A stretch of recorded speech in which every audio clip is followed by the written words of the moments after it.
Excesso de peso nas mochilas pode causar problemas futuros. Atlético garante liderança do Campeonato Mineiro e a vitória da seleção brasileira, que garantiu vaga nas Olimpíadas de Tóquio. E ainda Oscar 2020, saiba como foi a premiação deste domingo. Hoje é segunda-feira, dia 10 de fevereiro, e o Horizonte Notícias já está no ar.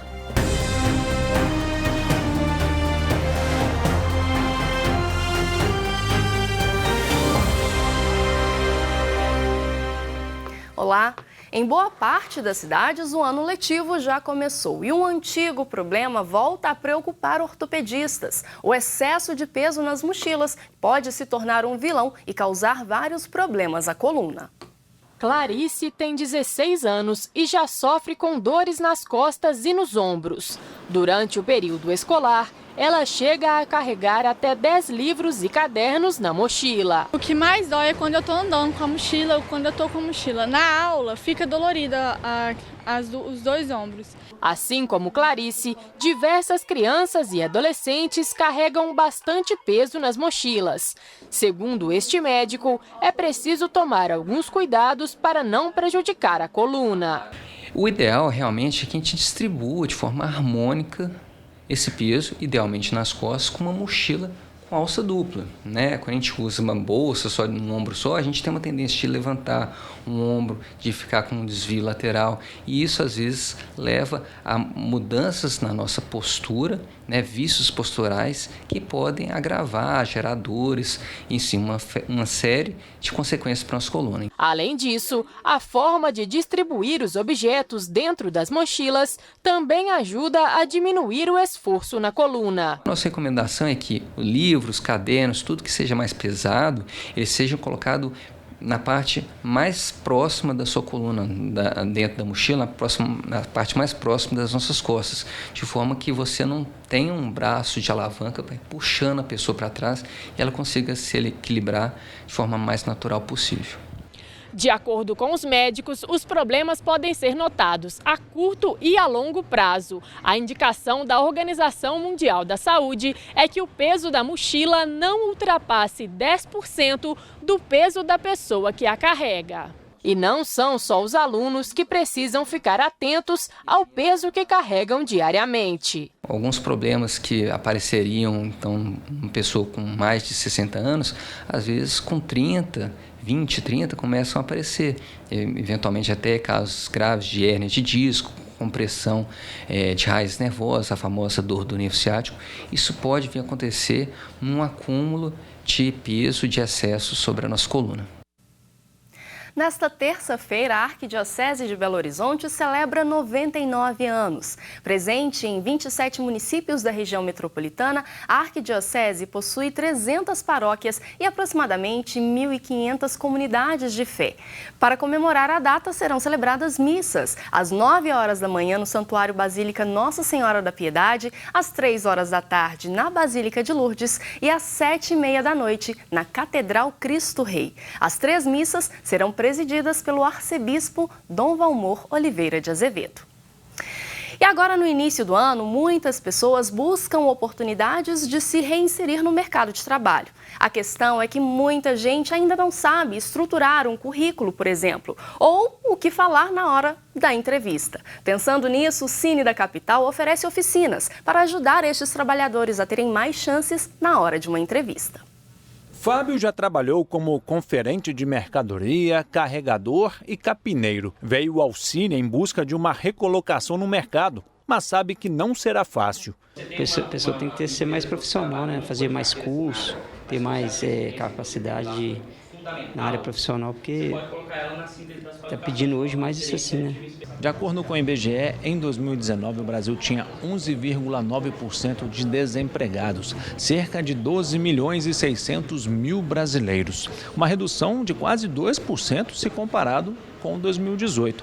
Mas o que chama atenção é que houve um aumento de 4% nos trabalhadores sem carteira assinada, enquanto aqueles que trabalham com a carteira assinada, o aumento foi de apenas 1%.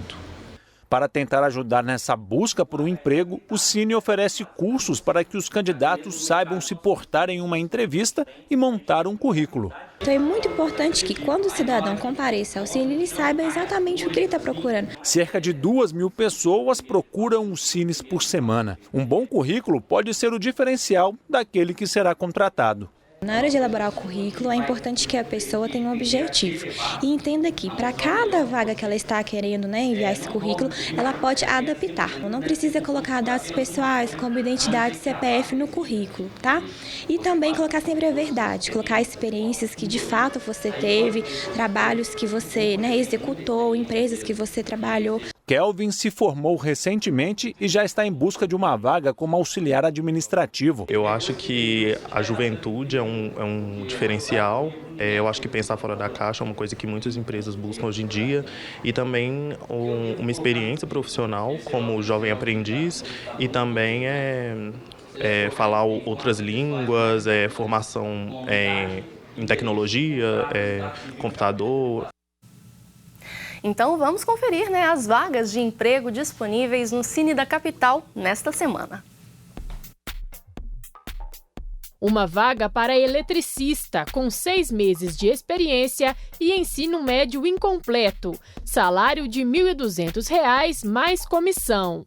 2 vagas para pintor de obras. Necessários 6 meses de experiência e ensino fundamental incompleto. Salário de R$ 1.411. Uma vaga para vidraceiro com 6 meses de experiência e ensino médio incompleto. Salário de R$ 1.600. O Cine funciona de segunda a sexta-feira, de 8 da manhã às 5 horas da tarde. Informações pelo site da Prefeitura ou então pelo aplicativo Cine Fácil. A astronauta americana Christina Koch retornou à Terra na última quinta-feira, depois de passar quase um ano a bordo da Estação Espacial Internacional, que significa o recorde feminino de permanência no espaço.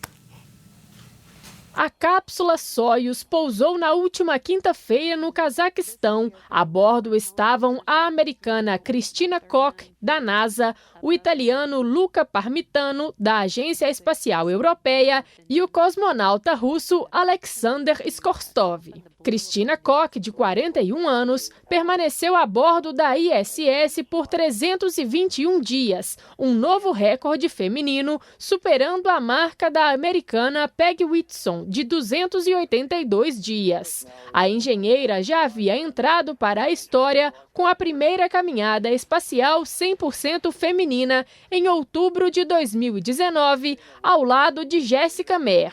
O recorde absoluto de 437 dias pertence a Valery Polyakov. Entre os astronautas da NASA, o recorde é de Scott Kelly, com 340 dias seguidos na ISS, antes de retornar à Terra em 2016. E chegou a hora de atualizar os destaques do futebol mineiro e brasileiro com André Cristino, que já está aqui no estúdio. André, fim de semana de clássico mineiro com empate? Pois é, Vanessa, teve um empatezinho, né? Cruzeiro e América fizeram um clássico no Mineirão, esse clássico que vai se repetir ao longo do ano pelo Campeonato Brasileiro da Série B também. E aí acabou em 1-1, um empatado. Vamos ver os gols dessa partida. O América abriu o placar com o Ademir, aproveitando o livre dentro da área, mas o Maurício acertou um belo chute de fora da área para deixar tudo igual. As duas equipes estão invictas no estadual, não perderam ainda na competição. O Cruzeiro era o líder, acabou caindo uma posição porque o Atlético venceu o jogo dele. O Atlético foi até Patos de Minas jogar contra o RT e venceu por 1-0. Vamos ver o gol da vitória. O gol foi marcado pelo Di Santo, cruzamento do Borreiro. E o Di Santo meteu a cabeça na bola para fazer 1-0, assumiu a liderança do Campeonato Mineiro. Mas vale lembrar que Cruzeiro e América têm um jogo a menos do que os adversários, então eles ainda podem chegar, inclusive o América fará na quarta-feira um jogo contra o Vila Nova, da segunda rodada que foi adiado por conta das chuvas. Então pode chegar ainda no Atlético, que pode ter notícia essa semana. O Diego Tardelli está para conversar com a diretoria do Atlético nessa semana, pode ser um reforço para o ataque. Aí o torcedor quer o Tardelli de volta. Claro, né? Como não? Pois é. Vamos ver então os gols dos outros jogos do Campeonato Mineiro. Começando com o Tombense, que venceu a Patrocinense por 2-0. Os gols do João Paulo e o segundo gol foi marcado pelo Rubens, contou aí com um bate-rebate na zaga para fazer o gol. A Caldense venceu Boa por 1-0, gol do Arthur, o clássico lá do sul de Minas. O Arthur ia chutar lá no bandeirinha do escanteio, mas a bola desviou no zagueiro e acabou entrando. E Vila Nova e o Tupinambás empataram em 2-2. O Adriano fez o primeiro gol. O segundo gol foi o Rodolfo Mol, empatou para o Vila Nova. O Vila passou na frente com o Zé Eduardo e o Fabinho Alves deixou tudo igual no finalzinho, 2-2. Vila Nova e Tupinambás têm 1 ponto cada um. Os dois são os 2 últimos colocados. Hoje estariam caindo para o módulo 2. O outro jogo dessa rodada, o Uberlândia venceu por 1-0 a equipe do Coimbra, que ainda não venceu na competição. Agora vamos para a seleção brasileira. Entrou em campo ontem e fez o dever de casa. Ontem o Brasil estava no sufoco por uma vaga nas Olimpíadas, que começam em julho, em Tóquio. O Brasil tinha que vencer a Argentina, que não tinha perdido nenhum jogo. Pior do que isso, a Argentina tinha vencido todas as partidas no pré-olímpico e o Brasil mesmo assim conseguiu vencer. Aplicou uma goleada aí 3-0 para o Brasil. E aí Brasil e Argentina são os representantes da América do Sul nas Olimpíadas de Tóquio. André, muito obrigada. E esse fim de semana, mais precisamente ontem, teve a entrega de uma das maiores premiações do cinema do mundo, que foi o Oscar. E tinha filme brasileiro concorrendo. Tinha filme brasileiro, né? O documentário Democracia em Vertigem competia nessa categoria aí, acabou não ganhando. E a premiação também ela contou com uma homenagem ao jogador Kobe Bryant.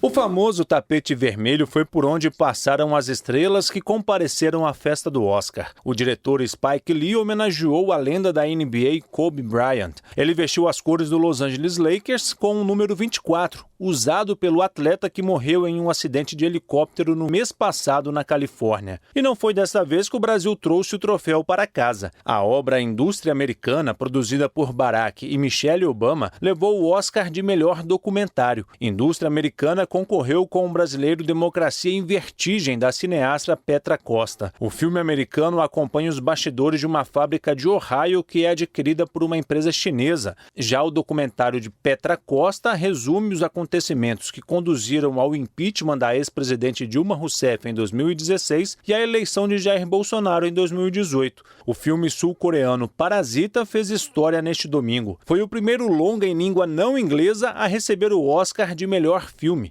A obra, que levou 4 estatuetas, aborda a desigualdade no país asiático. Também foi uma surpresa Bong Joon-ho ganhar como melhor diretor por Parasita. Joaquim Fênix venceu na categoria de melhor ator pela atuação no filme Coringa. Já o Oscar de melhor atriz foi para Renée Zellweger, que atuou no filme Jude, em que interpreta a cantora. Infelizmente não foi dessa vez, né? Não foi dessa vez. Fica para o próximo. O Horizonte Notícia fica por aqui. Para rever esta e outras edições, acesse nosso site tvhorizonte.com.br. A gente volta amanhã, 8h45 da manhã, ao vivo aqui na TV Horizonte. E é claro que eu te espero. Até lá. Tchau, tchau.